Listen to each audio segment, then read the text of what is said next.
This is Changeling the podcast.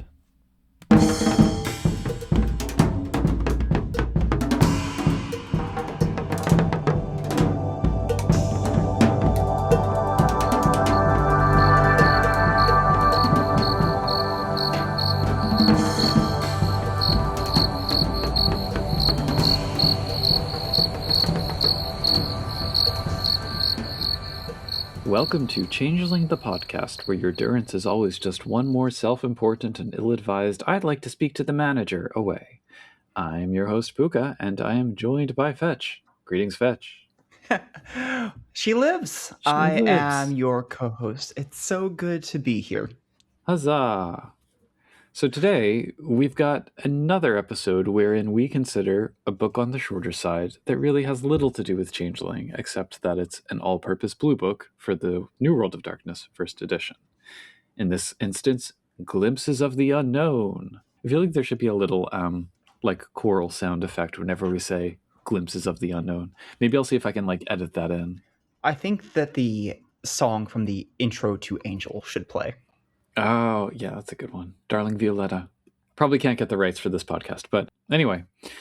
So, apart from a couple of downloadable SAS modules, this was the last supplement published for the New World of Darkness before it evolved into the Chronicles of Darkness with second edition. This was summer 2011. As we said before, White Wolf's publishing division was slowly collapsing, and Onyx Path was gestating at this point. And a lot of the supplements around this time were kind of these bite-sized things. This one is a 50-page print-on-demand title, and as we saw with the note at the end of World of Darkness Mirrors, they had transitioned to print-on-demand as their standard model shortly before this book came out. So maybe it's a bit of a cautionary tale, but one that would take a deeper exploration of the history of the publishing industry and the gaming world and whatnot than I think we really want to get into. So let's just stick with diving into this book. We open with a beautiful collage cover. It will look familiar to some readers. Yeah. That's because every piece of art in this book is reused from a previous book. I see Bloody Mary up there at the top left. It had the feel of almost like a greatest hits retrospective album cover to me. Sgt. Pepper's Lonely World of Darkness band. There are some pretty good pictures, so it's not bad seeing them again, though some readers might be a little put off as they read through this, since we're trained to expect some beautiful new art, and instead you get some beautiful art you've probably already seen before. Yeah. So if you'll allow me, I'm going to read this back cover, which, again, in stark contrast to the enigmatic rhymes we often got for Lost back covers, has paragraphs, plural, of text, but gives everything you need to know. So Here we go. The world is a dark and dangerous place. It is filled with enigmas that do not fit neatly into boxes built by scientists or occultists. That doesn't stop us from trying to find an explanation for everything. It is human nature to compartmentalize, to label and identify the thing that frightens them. A thing named is a thing neutered, but some things refuse to be categorized neatly. Some mysteries evade explanation. Some monsters reject the classifications we attempt to brand them with. These are the seeds of fear and wonder, the exceptions whose only proven rule is that there are no rules that cannot be broken. These are the unexpected plots, the stories which pull player and character alike into situations where their wits, skills, and strengths will be challenged. These are glimpses into the true potential of the World of Darkness. This book includes story seeds and plotline ideas for every World of Darkness line, including Vampire, Werewolf, Mage, Promethean, Changeling, Hunter, and Geist. New rules, merits, powers, and setting material for each game. Additional story ideas for the custom Worlds of Darkness presented in Innocence and Mirrors. Bold claims, and they do overstate a little bit. Not every game line gets all of those new things. It's usually just one thing per game line. But some get none. Some get none. But I think we're going to focus on the general stuff and the lost stuff in particular. And then if anything else catches our eye, cool. So let's open this book. The opening story is about the Dread. No. Content warnings, incidentally, for the opening story. Suicide, harm to children. The story is about a hunter who discovers that one of his companions has committed suicide. He discovers soon thereafter that he has apparently killed somebody without realizing it. He disposes of the body and shortly thereafter wakes up to find the body is back along with another one. And this keeps repeating and repeating. The implication towards the end is that he is losing his mind and that eventually he is going to kill himself, as it will be the only way to stop himself from losing himself completely. He might be turning into a slasher. It's a grim fucking story.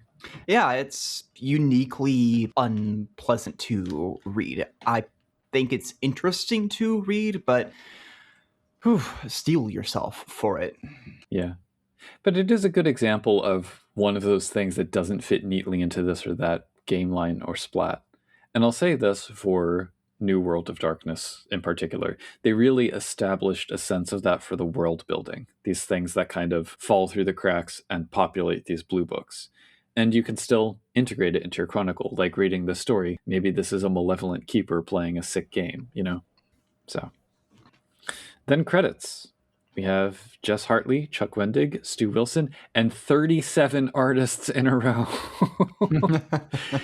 The thing is, there are only 24 art pieces in this book, at least a couple of which were done by the same artist. So I'm really not sure what happened here. Again, greatest hits vibes. So I don't know if like there was a piece of art done by multiple people, or they just kind of took all of the artists from all of the books that they got pieces from because they couldn't sort out whose was whose.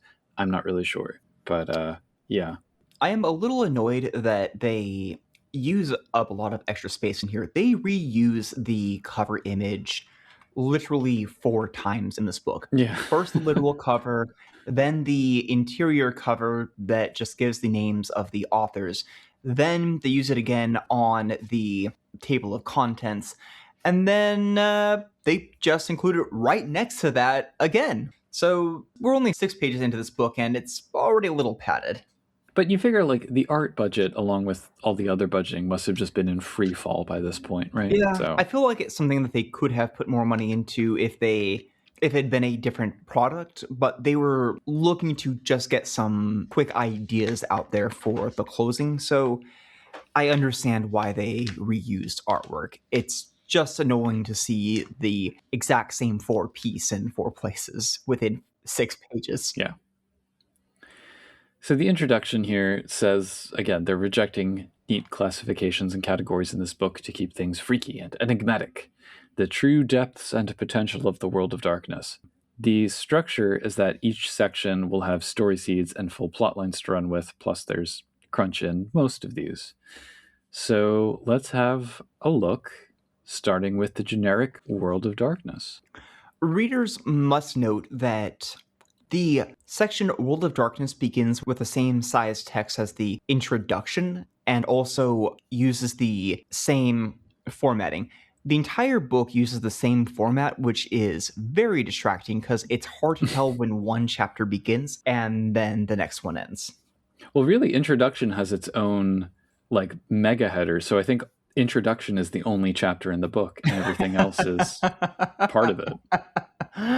Oh dear. Oh dear. So the World of Darkness seeds include a mysterious hotel guest, a cult, an odd painting that seems to change. But obviously the best one is the one where people around the characters just start dropping the phrase, "she lives," more and more often into conversation and like flocking like birds. I don't even need that to lead into anything. I just want to throw that into a game to weird players. It is the one thing from this book that I for sure remember from the last time I read it. Having people randomly saying "she lives," I think that the part I love is that it says, on the 3rd day, people start slipping it in as a non sequitur in response to the character's questions. Yeah. It's so wonderfully weird. It will unsettle anybody, regardless of what splat they're playing.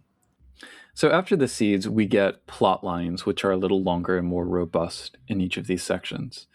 The first one here, I have to commend the authors because given that there was like an overall still lack of safety tools at this point in role-playing culture, I guess, they do actually include a warning for the first plotline here, because it's about a prison slowly becoming a nightmare realm of some kind.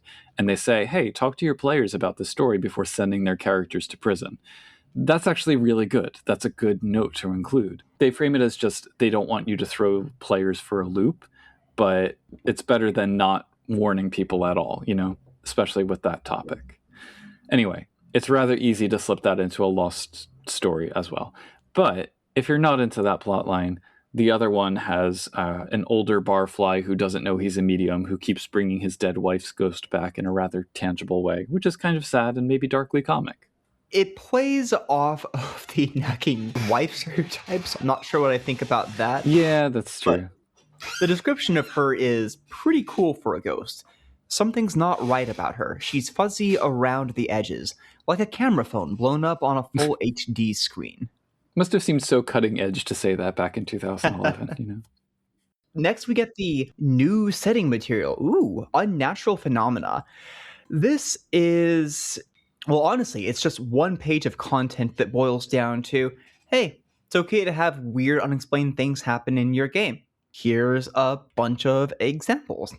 And then you get ball lightning, cold spots, hallucinations, missing time, spontaneous moisture, tactile sensations, technological malfunctions, and telekinesis. What causes them?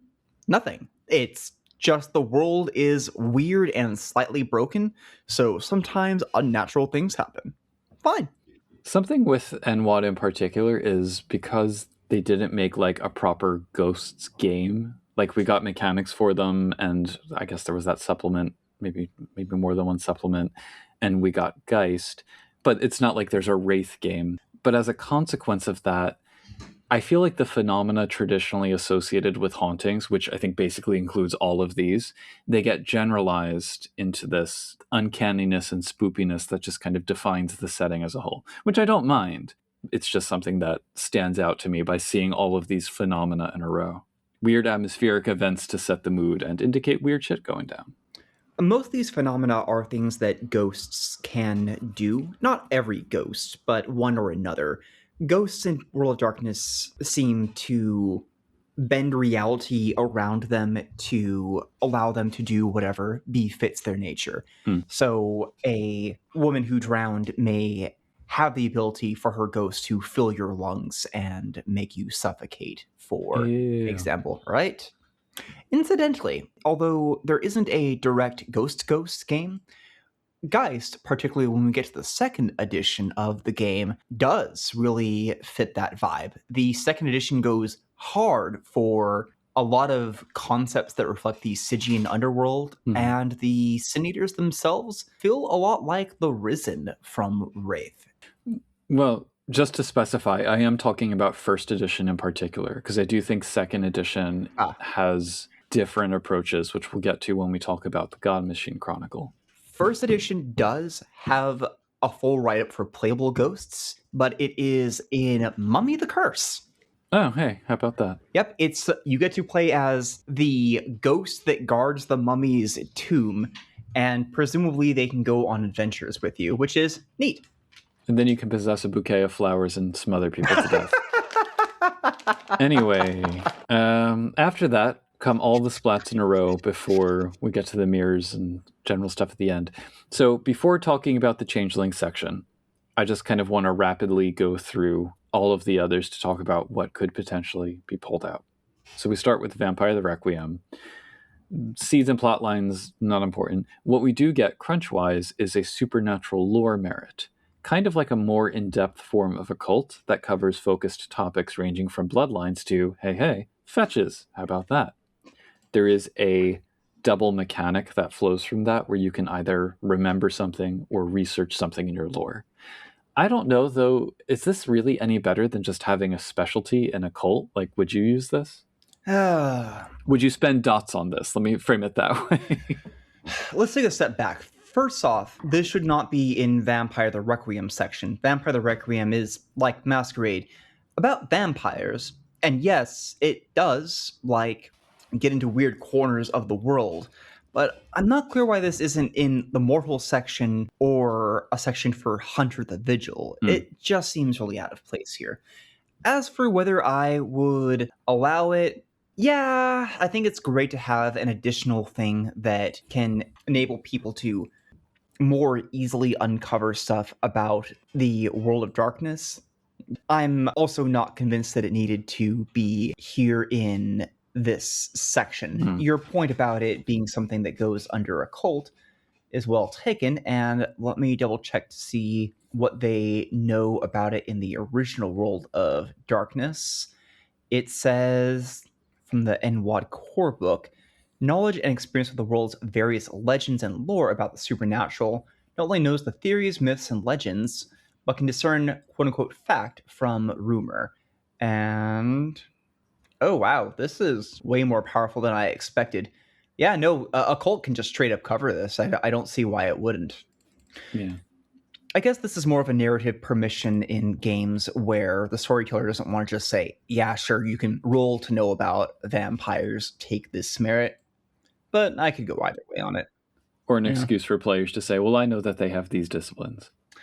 I must note that not all of the stories, seeds that people and plotlines people get with these are going to even fit the themes of what is going on. Yeah. For example, Missing Time shows up in the mortal section at the beginning, and cool, of course, that's a thing you'd expect to happen with mortals.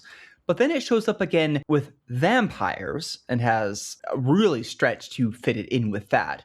And then it shows up one or two more times, and I don't know why.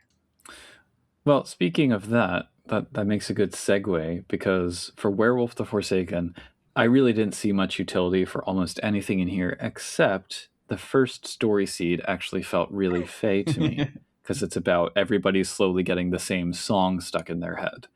And I don't know how that has anything to do with werewolves. Maybe it's some kind of song spirit, I don't know. But that feels very much like a keeper infiltration to me. The Shadow, which is this game's version of the Umbra, reflects things that are happening in our world and has a predatory spirit ecology. So it's good as a sense of dread that something bizarre is happening. The dread. Though it is a stretch for it to be very specific for Werewolf. I'm not big on any of the stories, although I think Earworm and Exposed, a story where the Rite of Talisman dedication malfunctions, are both funny. Though the Exposed one, make sure you know your group before dropping that in, because that can get uncomfortable if you misjudge the player's sense of horror or humor. Yeah. So speaking of time stuff, when we get to Mage, there's a seed that's like a time skip thing, which I think could really ramp up the paranoia in a Lost game. Because I don't think Missing Time appears in the Lost section, but this one I think is one of the best articulated about it. And yeah, I thought that was a good one. There's also a plot line which, have a hefty discussion about it with your players beforehand. But it involves a kid holding his scout troop hostage because he's been driven by an enchanted item to murder. Easily repurposable as like the talon of an intruding keeper or an exiled fae influencing him or something. That one has strong Lost vibes to me. Even better than that, though, is the story seed Teenage Rebellion. This may take the cake for my favorite story seed in the book, because the idea is the Hierarch of the Concilium has a teenage son, also awakened. The Hierarch frequently uses the fact that magic seems to run in her family as a bragging point. And in fact, respect for that seems to have helped propel her into power. Her son, however, wants none of it. Rather, he loves being a mage, and he's interested in joining one of the orders. He's leaning toward the adamantine arrow. They teach magical kung fu, after all, and he's 17. But he doesn't want to follow in his mother's silver ladder footsteps. The kid is cringe. It gets worse. Just a teenage sociopaths everywhere. Look, I think this kid's a normal kid in That's true. Yeah. reflecting this. He wants to learn to use his power, and his mother continually places restrictions on him. He comes to the characters for help and training, which is what a great setup. The Hierarch's kid, the most powerful person, is like, their kid is coming to you saying, hey, can you teach me? My mom won't teach me any of the cool stuff. He asks for lessons in casting spells that are flashy and cool, which is not great when Paradox is still a thing in Awakened, but the character should see what he really needs is some moral guidance. Content warning for sexual assault here. Why shouldn't he use emotional urging to get laid? Or reading the Outmost Eddies to continually win quick cash? if someone doesn't start treating him like a mage rather than a kid with magic, he's going to do something demonstrative. I recommend moderating what he's going to do with his power based upon the tone that you are going for. Having him having already indulged in darker urges this has gone from kind of quirky to deeply problematic territory, whereas other groups might enjoy exploring how horrible somebody can get with that much power when they're this young and privileged. Conversely, if you want to lean more into the lighter side of the Teenage Rebellion story, which is the way I'd prefer to do it, have him asking to emphasize the part where he's trying to do all this cool, flashy, and kind of cringe stuff. I know this is way off topic for Changing the Lost, so I'm just going to bring it back and say that he wouldn't work too badly as one of the hangers-on who follow the changelings, or one of the Lost who recently escaped and is more interested in learning cool magic and getting away with it than he is in trying to develop his relationship with the courts. Yeah, teenage changelings. So next up is Promethean the Created, which has a few bits you could port into a Lost game. There's a doppelganger story, which in turn points to the doppelgangers in urban legends, which I think in turn pointed to fetches, so there's a lot of meat on those bones. But it's like repurposed meat because they're Prometheans. There's also a plotline with a talking cat, who we'll return to in a later section. But maybe my favorite piece in here is actually the suggestion to roleplay the arc of a Promethean story backwards, from the moment of redemption to the moment of their creation. When I think about doing that with Lost isn't as hard and fast with how a character's story could or should unfold, but what do you think about that method? Do you think like you could run that game? And if so, what ending to a Lost story would you start with? I would first ask why tell the story this way. It's interesting to explore a character's origins, but why go back through layers? Well, it can be fun to see where a person has ended up and figure out how they got to that. That can be a great story for drama or mystery, much like the movie Memento. Yep. As for whether I would do it, I think it would be a challenge for me. I haven't done a story in that way before. I think what I would want to do is I'd like to start with a changeling at like Weird 10 and going to join the Fae. They've finally gone over, and then I would want to explore how does somebody get to the point where they have allowed themselves to become like this. And then we strip back to learn more about their fundamental humanity and what brought them to this point.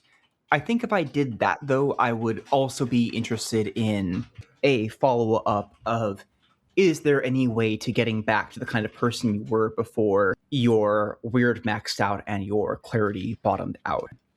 Well, and even think of that as almost, because when we talked about getting to Weird 10, and it is, I would say, more likely than not that you could be considered to have lost the game at that point. So if that is a way out, if by retroactively going back through the story, you kind of recoup those memories, I really like that. And I mean, we're talking about it with starting a game at that point and working back. But if you get to the end of your game and you run a single session that is that sort of greatest hits, almost like It's a Wonderful Life or Eternal Sunshine of the Spotless Mind or something, I don't know. I think that could be a powerful role-playing experience for some players. There is a reference here to another role-playing game that inspired this, which is Paul Tevis's A Penny for My Thoughts, which I hadn't heard of, but now I want to check out because if there's a game structured around this idea, that can make it really work. This is now reminding me of the They Took My Kidney story from Urban Legends. Well, there's the section about how you can do flashbacks to how the kidney got lost, and that can change the future. So I think one of the fun things you could do with this, now that you're getting me jazzed up about it, is make it a relatively short adventure where we're trying to see how they got to this point. And as you go through the previous scenes, the players have chances to set up things that don't prevent this from getting to the point that it's at, but might mean that there's allies waiting in the wings or some plan to pull them back away from the brink here at the very end. And when you get back to the beginning, you jump back to the end, and we now see whether you've been able to save yourselves from a horrible fate. That's a great bit of horror. Yeah, she lives. So skipping over Lost, which we'll come back to at the end because it has the most that we can talk about, we have Hunter the Vigil, which breaks its seeds down into 3 tiers to account for the different levels of story intensity in that game. I'll explain in brief. Tier 1 is local play, where you are a cell of hunters, people who came together by circumstances driven to fight the local monsters that they face. They have little to no context of the greater world of darkness. They just care about their block. Tier 2, the compacts, are regional organizations that have been around for a few decades, a few hundred years at most. And Tier 3 is where it gets really interesting. The conspiracies are global organizations, some centuries or even millennia old, and they know the most about the world of darkness among the hunters, but they still have a biased and limited perspective. However, they also have all of the fun, wonderful, magical toys that raise the question of, are you still like normal people? And the answer to that question is, of course, I have the Mjolnir tank and I'm going to fire lightning at this vampire, so please step aside. I mean, I guess that's a solution to problems. Well, thank you. I couldn't really grab on too much in this section, to be honest. There's a cryptid story seed, which obviously could tie into Lost. Could be interesting to have changelings investigating a cryptid rather than hunters. And the plot line of an unexpected population explosion of supernaturals, which actually could be really interesting within Lost, because it's like, what would happen if the number of changelings in a freehold just doubled overnight? So investigating that as an option. I'm not super big on a lot of things in here, although I do think they really botched it for some of the examples. My notes include, it's a cryptid, it's a vampire, it's a slasher. And if anyone took supernatural lore, then they would just know that immediately. There'd be no need for an investigation. It's pretty basic for those. Yeah. Geist. So this was the one that maybe felt the most siloed to me and maybe had the fewest connections with Lost, because, I mean, Lost doesn't really get into underworld stuff as often. Also, Geist was, I think, the most recent game at this point, so there just wasn't much material out at this point. Bad news. Geist gets precisely 1.5 books. There you go. There is a hook with an astrological confluence throwing the gates to the underworld wide as a thing, and you could easily repurpose that into all of the hedge gates open suddenly. Other than that, though, I didn't really... Yeah, a lot of it felt like it had to be within Geist with very little crossover. I think that for people who do want to run Geist, though, it is a very fun and sometimes disturbing chapter. You get a plot line about 2 dead dominions going to war against each other, a DJ who is trying to get his club haunted so he can attract more attention, a sin eater who has given themselves over entirely to the gluttony that their Geist encourages them to do, and a new ceremony which lets you give somebody perfect health for a month and then they die, which is perfectly fitting for the kinds of magic that sin eaters do. It's a lovely chapter. That'd be a good Goblin Contract, too. Ooh, that would be good. That would be really good. Or, like, what's the thing? The impromptu, the Goblin Oath. Like, you swear an oath to... Yeah. We'll save it for Geist the podcast. Lastly, we get a bit for the World of Darkness mirrors alternate settings. So if you'll recall, there were 3 shards, each of which they explore here.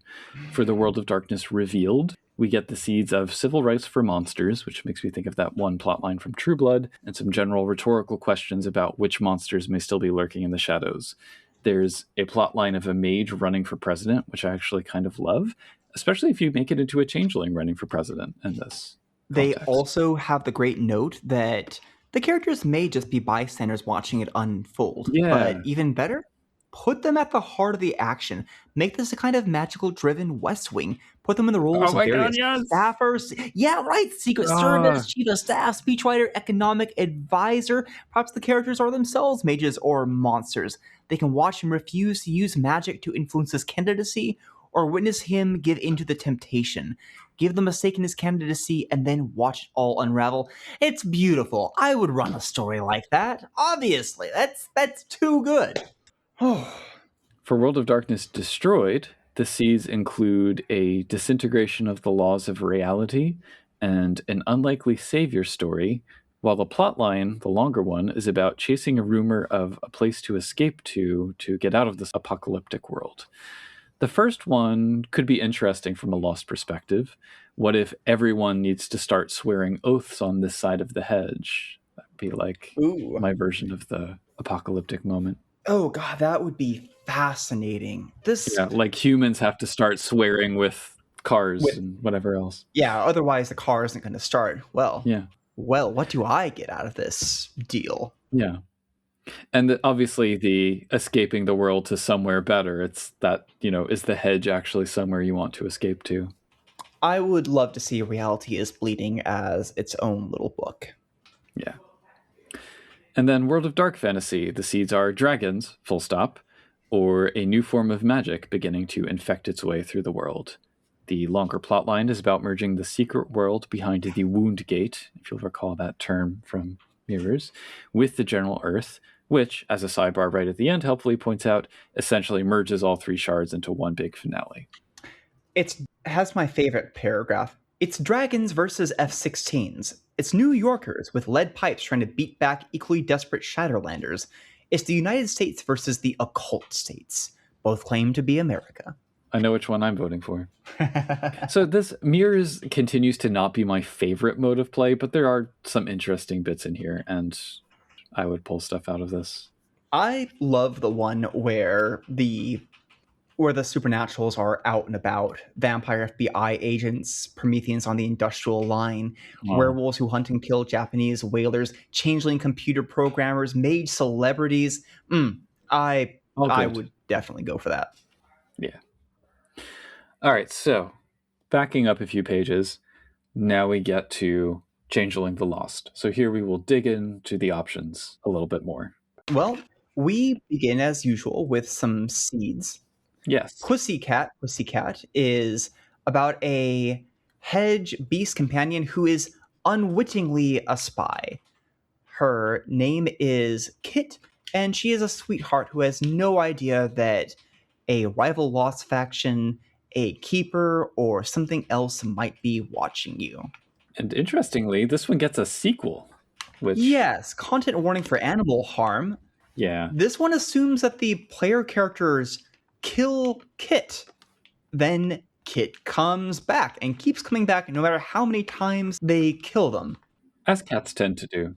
Right? This could be darkly comedic, but please check with your group. Yeah. Next one we get is The Lost Boys. You find some children in the hedge who are trying to make it as gone kind of Lord of the Flies, but they think they're living their best life. And the question is, what do you do about a bunch of normal children who are dedicated to be hedge survivalists? But didn't we have a whole thing about humans slowly becoming fey-touched, like mechanically in the hedge? So, the bigger question for me is, how are they not turning into changelings or something, or hobgoblins? I think you have to actually be in Arcadia proper to become to go through the changeling steps. I want to say that there's something that could happen to you in the hedge, but I might be conflating that with the hedge denizen situation from 2nd edition Changeling. An investigation shall ensue. Welcome to my parlor, which is just, hey, there's big sticky traps in the hedge, like spiderweb stuff. We've already literally seen this in Autumn Nightmares, the Harvestmen. Waste not, want not. Bad people are disappearing, and maybe it's a keeper or a vigilante. Whatever. Yeah. I'm not entirely sure how well these thread the needle of being both lost stories and stories that approach as they're trying to do truly uncategorizable parts of the world of darkness. But, the cat one is nice. I don't think this book overall does a good job of making things weird like that. No. Yeah. Next, we get a new Goblin Contract, Hospitality's Hold. I am not really fond of this one, and it also ties into a whole thing. So, again, I'm going to save it for the end. The last thing we have are a couple of stories. Turn, Turn, Turn, which is about the crown of seasons is hopping from head to head way too frequently. It goes from being like 3 weeks to 2 weeks to 1 week, and it's putting the courts at war with each other. This isn't typically how the crowns shift heads at all. So I would think people would be a little more wise to the idea that something really weird is going on here, as opposed to, they stole my crown early. Because I think everybody would go, how? Well, the thing is, because it's presented as being that, like, changelings are thrown for a major loop because they're like, this is not how this works. But I found it kind of, well, without spoiling it, the ending was kind of anticlimactic. One of the notes that they give is they say, oh, the ultimate cause should be open to the storyteller, which seems like they still do want there to be some identifiable cause within the framework of Changeling the Lost, and that runs counter to the book's theme. It's like, don't give me this thing that is a complete one-off weird disruption of the way things work, and then tell me that I have to figure out why it happened within the context of the game. It's like, that's exactly the opposite of what you said this book was doing. It would have been fine if the book just left it as the weird is breaking in a weird way. Have fun. I will say, though, on page 30, it has one of my favorite sentences, which is, players attempting to use divination about the cause of the problem are struck down with visions of the seasons, eternally spiraling into increasingly tighter cycle until eventually time folds in on itself altogether and reality stops in its tracks. Give me that game. She lives. She lives. Next is The Hedge King, which encapsulates something I don't like about this book, which is person seems like they're doing a good thing, but they're actually bad. Are they, though? Well, I think you're encouraged to make them bad, but they want you to think this guy is bad. So the hedge king, the hedge king is a creepy scarecrow looking dude, which shouldn't be that weird. We do have the scarecrow ministry, who's high weird and has set himself up in the hedge, and he's like, hey everybody, I just actually want us to all get along and work together for the greater good of the community, and I have a lot of plans for how to improve things. He absolutely pulls that off completely effectively. It's amazing. And there's people who are coming to him, and they seem to be treating pretty well, actually. Just seems like he's kind of chill and building up a good community around him through natural means that you'd expect from somebody who's doing the most noble things. But he's planning to form an army, and okay, is he a militant? Is he secretly a militant playing the long game, and he's somehow not completely lost it by this point? What's the bad thing that's going to happen here? It seems to imply that he's going to be using it to go after the Fae or take over the Freehold, but he doesn't actually do anything sinister, so you're forced to come up with the mwahaha evil aspect of it. I think it would have been more interesting if the story was that he is just genuinely a good guy. yeah. And the twist is changelings are paranoid, so naturally they assume that he's up to something evil, and it winds up in a tragedy where you're stuck in the middle seeing some of your friends trying to tearing each other apart as some join him and some don't, and other people want to know where you stand, and you just want to go with the entire freehold, obviously, but then that causes problems. What do you do? That's more interesting than, hey, he's got an army and who knows. The high octane version of this is Jasmine from Angel. Just putting that out there. I do like the recommendation of connecting the Hedge King with that story seed of the undesirables of humanity disappearing, but then reappearing as hedge-spun soldiers in his army. So that forced revision of personhood echoing the Keepers, that's where it gets like really creepy Oh, that's and good. really kind of forces the choice of the players to kind of take a side.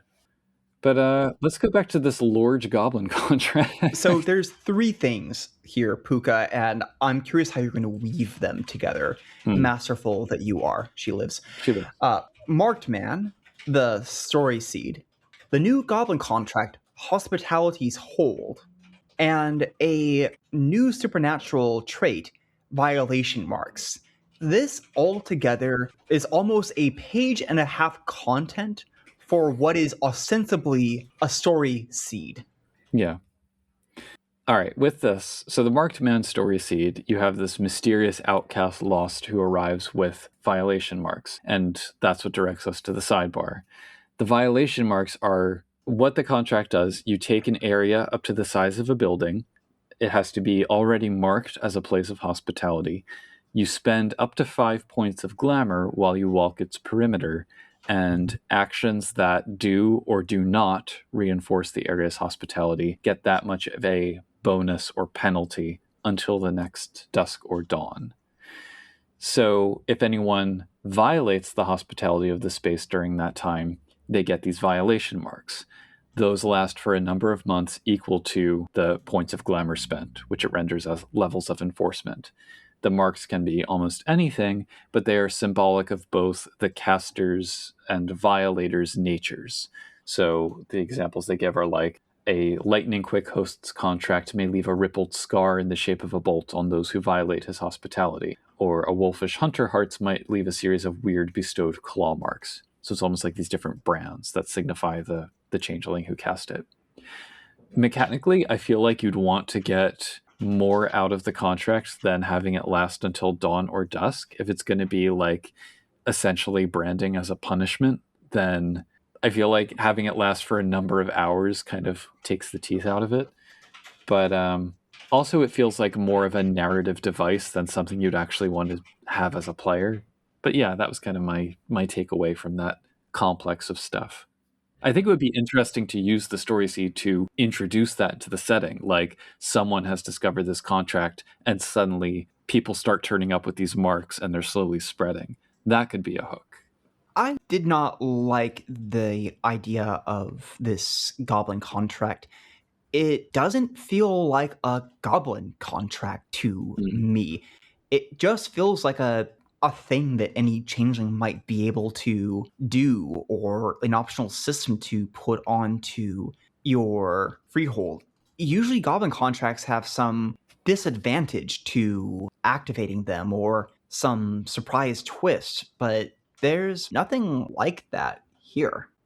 So here's a suggestion I have that it has just occurred to me as you said that. What if the contract was simply to apply that to a freehold, and the sort of goblin aspect of it is that the people who live there, like they're held to a higher standard or something. Basically, everyone who lives there will eventually manifest those marks as though they had violated hospitality. I'm trying to work that out in my head. Because really, why I think I gravitate towards that in this section is because it does feel like, per the book's mission, they are opening up the possibility of exploring a new corner of the setting. Like, I wouldn't put it in the hands of the players, probably. I would have it be this piece of cultural knowledge that is slowly spreading through changeling society. Kind of like when we saw with the Fearmaker's Promise, that notion of the ritual that keeps the freehold safe from the keepers. If that starts slowly spreading by word of mouth, like what does that do, not just to your individual chronicle, but the setting in which you're telling it? It's not an option everyone's going to want, but I like that they're exploring in that direction here. Or they're enabling me to, at least, I think. But yeah. Yeah, I think you could workshop it.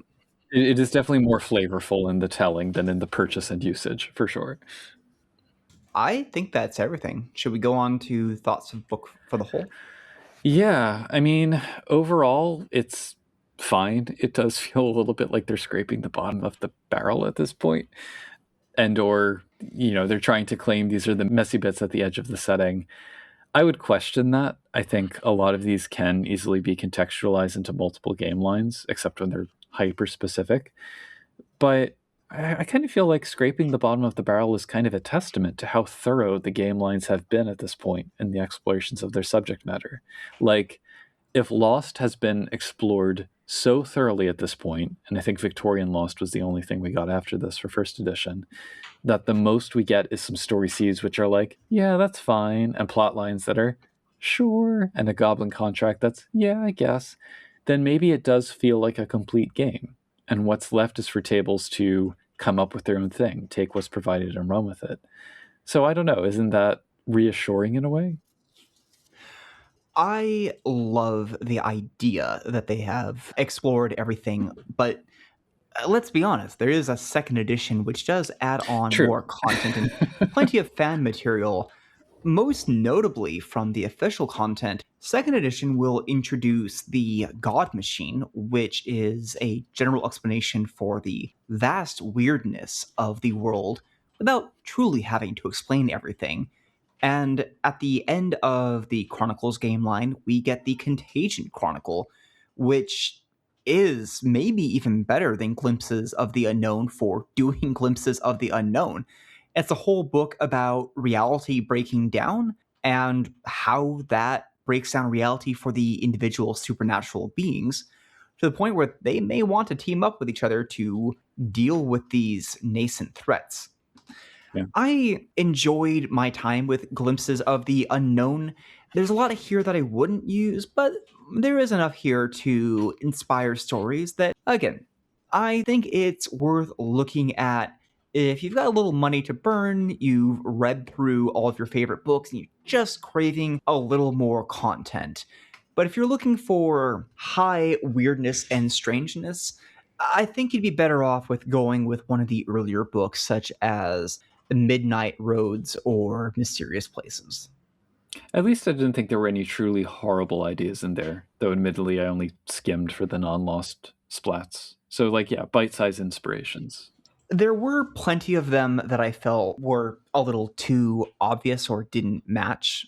Again, the one where it's a cryptid, it's a vampire, it's a slasher. Well, that's Hunter, though. Hunter's shallow. Hunter is a very deep game, my friend, and they have plenty of stuff they could have done with it rather than regurgitate. Save it for the crossover episode. I will. To your point about different settings, though, I mean, we're also going to get into the Dark Arrows, which it's not about uncategorizable things, but in terms of complete shifts to the narrative. I think when we talk God Machine, we'll probably have to kind of talk about how that reframes the experience of the system in general, of World of Darkness overall, to the point you just made. But yeah, I think I agree with your feels about this. In my notes I had, if you have a few dollars to drop rather than some money to burn. So there were supplements to go for. And with that, I think the unknown has been well glimpsed. So she lives. She lives. If you would like to glimpse further into the workings of our own show, you can drop by our Discord at discord.me/CTP. Send an email to podcast@changelingthepodcast.com. Look us up on Facebook or YouTube under Changeling the Podcast. Stop by our Mastodon, changelingpod@dice.camp. And feel free to sign up for our Patreon at patreon.com/changelingthepodcast. Links to all of which will be in the show notes to this episode. Once again, I have been Pooka. And She Lives, am Fetch. And when you glimpse into the unknown glimpses also into you. It's kind of weird. Honestly, I was hoping you were going to say, when you glimpse into the unknown, she lives. She lives. A little-known fact is that Glimpses of the Unknown was originally planned to be the first of 4 books in a series whose titles would have reflected an intensifying level of focus on corners of the World of Darkness. Next in the lineup was Apparitions of the Vague, a series of essays for each game that were meditations on aspects of its setting that didn't get enough love in their initial write-ups. Following that, Vistas of the Familiar, which would have expanded base mechanics from each game in exhaustive and unnecessary directions, like cheese pairings for levels of clarity and wardrobe options for kith-twisted bodies. Last in the series was Eyefuls of the Intimate, which, despite its sultry title, would have consisted of nothing but a series of full-page character portraits staring uncomfortably out at the reader. Budget cuts meant that these books now only exist on the shelves of the dreaming. Perhaps that's where they belong. But if you'd like a library card to check them out sometime, consider signing up for our Patreon at www.patreon.com/changelingthepodcast, for which you will also get a shout-out at the end of each episode, like the following fine people: Bad Company, Ben the Canadian, Siglosson Jr., Derek, Dorcatus, Elris, Henry Kraft, Ia Bull, Oreo, Roscaboose, Rebecca P., Sandchicker, Sija, the Caravaribus, and Ware Buffalo. As always, many thanks to them for their support. We also appreciate reviews on the podcast listening platform of your greatest convenience, or just tell a friend that she lives. With that, we leave you with the certainty that the unknown is always just disappearing around the next corner, so we wish you well in your chasing down of it as you keep on dreaming.